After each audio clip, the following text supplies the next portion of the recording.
ಸಿಕ್ಕಾಪಟ್ಟೆ ಬರ್ತಾ ಇದೆ, ಮಳೆ ಹಾನಿ ಆಗ್ತಾ ಇದೆ. ನಮ್ಮ ಜಿಲ್ಲೆಯಲ್ಲಿ ಮುಂಜಾಗ್ರತಾ ಕ್ರಮವಾಗಿ ನಾವು ಸರ್ಕಾರದಿಂದ ಇವತ್ತು 21 ಕೋಟಿ ರೂಪಾಯಿ ಈಗಾಗಲೇ ಜಿಲ್ಲಾ ನಿಧಿಯಲ್ಲಿ PDF ಫಂಡಲ್ಲಿದೆ.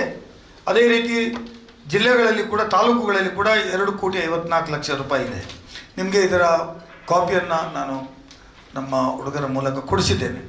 ಹಾಗಾಗಿ ಇದು ಮಳೆ ಹಾನಿಗೆ ಸಂಬಂಧಪಟ್ಟ ಹಾಗೆ ಇದುವರೆಗೆ 141 ಮನೆಗಳು ಭಾಗಶಃ ಹಾನಿಯಾಗಿದ್ದಾವೆ ಅಂತ ಜಿಲ್ಲಾಡಳಿತ ಹೇಳಿದೆ. ಅವರಿಗೆ 6,500 ರೂಪಾಯಿ ಕೊಡ್ತಾ ಇದ್ದೀವಿ. 10 ಮನೆಗಳು ಸಂಪೂರ್ಣ ನಾಶ ಆಗಿದ್ದಾವೆ ಅಂತ ಹೇಳಿದ್ದಾರೆ. ಅದಕ್ಕೆ 1,20,000 ರೂಪಾಯಿ ಕೊಡ್ತೇವೆ. ಮತ್ತು ಮಳೆ ಇವತ್ತು ನಾಳೆ SDRF ಮತ್ತು NDRFನ ಟೀಮ್ಗಳು ಕೂಡ 2 ಟೀಮ್ಗಳು ನಮ್ಮ ಜಿಲ್ಲೆಯಲ್ಲಿ ಕಾರ್ಯನಿರ್ವಹಿಸ್ತಾ ಇದೆ. ಒಂದು ಉಪ್ಪಿನಂಗಡಿಯಲ್ಲಿದೆ, ಮತ್ತೊಂದು ಸುಬ್ರಹ್ಮಣ್ಯದಲ್ಲಿದೆ. Each team is having 25 members ಬಂದಿದ್ದಾರೆ, NDF ಮತ್ತು SDRF ಅವರು. ಹಾಗಾಗಿ ಯಾವ ಸಿಚುವೇಶನನ್ನು ಕೂಡ ಮಳೆಯಲ್ಲಿ ಏನಾದರೂ ಹೆಚ್ಚು ಕಡಿಮೆ ಆದಾಗ ಅದನ್ನು ಫೇಸ್ ಮಾಡಲಿಕ್ಕೆ ಮತ್ತು ಅದನ್ನು ಎದುರಿಸಲಿಕ್ಕೆ ನಮ್ಮ ಟೀಮ್ ಸನ್ನಡತೆಯನ್ನು ಪಡ್ಕೊಂಡಿದೆ. ನಿನ್ನೆ ಒಂದು ಜೀವ ಹಾನಿಯಾಗಿದೆ. ಅದು ಎಲೆಕ್ಟ್ರಿಕಲ್ ಡಿಪಾರ್ಟ್ಮೆಂಟಿಂದ ಲಿಲ್ಲಿ ಅಂತ ಹೇಳುವವರು, ಅದಕ್ಕೂ ಎಲೆಕ್ಟ್ರಿಕಲ್ ವೈರ್ ಬಿದ್ದು ಅವರಿಗೆ ಶಾಕ್ ಹೊಡೆದು ತೀರಿ ಹೋಗಿರ್ತಕ್ಕಂಥದ್ದು.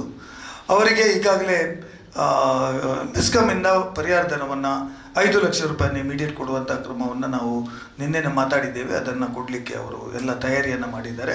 ಲೀಗಲ್ ಲಾಯರ್ಸ್ಗಳು ಯಾರಿಗೆ ಕೊಡಬೇಕು ಅಂತ ಗೊತ್ತಾದ ಕೂಡಲೇ ಆ ದುಡ್ಡನ್ನು ಅವರಿಗೆ ಒದಗಿಸಿಕೊಡ್ತಾರೆ. ಮತ್ತು ಬೇರೆ ಬೇರೆ ಕಡೆ ಸಮುದ್ರ ಕೊರೆತದಲ್ಲಿ ಕೂಡ ದೊಡ್ಡದೇನು ಆಗಲಿಲ್ಲ. ಬೆಟ್ಟಂಪಾಡಿ ಅಥವಾ ಬೇರೆ ಕಡೆ ಏನೋ ಮೊದಲು ಡ್ಯಾಮೇಜ್ ಆಗ್ತಾ ಇತ್ತು, ಆ ಭಾಗಗಳಲ್ಲಿ ಸ್ವಲ್ಪ ಕೊರೆತ ಜಾಸ್ತಿ ಇದೆ ಹೊರತು ಏನು ಡ್ಯಾಮೇಜ್ಗಳು ಇದುವರೆಗೆ ಆಗಿದಂಥದ್ದು ರಿಪೋರ್ಟ್ ಇಲ್ಲ. ಜಿಲ್ಲೆಗೆ ನಾನು ಒತ್ತಾಯ ಮಾಡಿದ್ದೇನೆ. ಇದು ಈ ಒಂದು ಕೆಲಮಿಟಿ ಫಂಡಲ್ಲಿ ಇದ್ದ ದುಡ್ಡು 21 ಕೋಟಿ ಇದ್ದರು, ಇನ್ನೊಂದು 25 ಕೋಟಿ ರೂಪಾಯಿ ಎಡಿಷನಲ್ ದುಡ್ಡನ್ನು ನಮ್ಮ ಜಿಲ್ಲೆಗೆ ಕೂಡಲೇ ಕೊಡಬೇಕು ಅಂತ ಉಸ್ತುವಾರಿ ಸಚಿವರ ಜೊತೆ ದಿನೇಶ್ ಗುಂಡೂರಾವ್ರಿಗೆ ಮೂಲಕ ನಾನು ಸರ್ಕಾರವನ್ನು ಒತ್ತಾಯ ಮಾಡಿದ್ದೇನೆ. ದಿನೇಶ್ ಗುಂಡೂರಾವ್ ಅವರು ಮತ್ತೆ 25 ಕೋಟಿ ರೂಪಾಯಿಯನ್ನು ಎಲ್ಲ ಜಿಲ್ಲೆಗಳಿಗೆ ಕೊಡುವಾಗೆ ನಮ್ಮ ಜಿಲ್ಲೆಗೆ ಕೊಟ್ಟರೆ ಮತ್ತೆ ರಸ್ತೆಗಳು ಹಾಳಾಗಿರ್ತವೆ, ಕಂಬಗಳು ಬಿದ್ದಿರ್ತವೆ, ಅದಕ್ಕೆಲ್ಲ ಉಪಯೋಗ ಮಾಡಲಿಕ್ಕೆ ಆಗ್ತದೆ. ಅದಕ್ಕಾಗಿ ಮತ್ತೆ 25 ಕೋಟಿ ರೂಪಾಯಿಗಳನ್ನು ಮತ್ತೆ ಕೊಡಬೇಕು ಅಂತ ಹೇಳೋದನ್ನು ನಾವು ಜಿಲ್ಲೆಯ ಉಸ್ತುವಾರಿ ಸಚಿವರ ಮುಖಾಂತರ ನಾವು ಸರ್ಕಾರವನ್ನು ಒತ್ತಾಯ ಮಾಡಿದ್ದೇವೆ. ಇನ್ನೂ ಕೆಲವು ನಾವು ಸೋಷಿಯಲ್ ಮೀಡಿಯಾ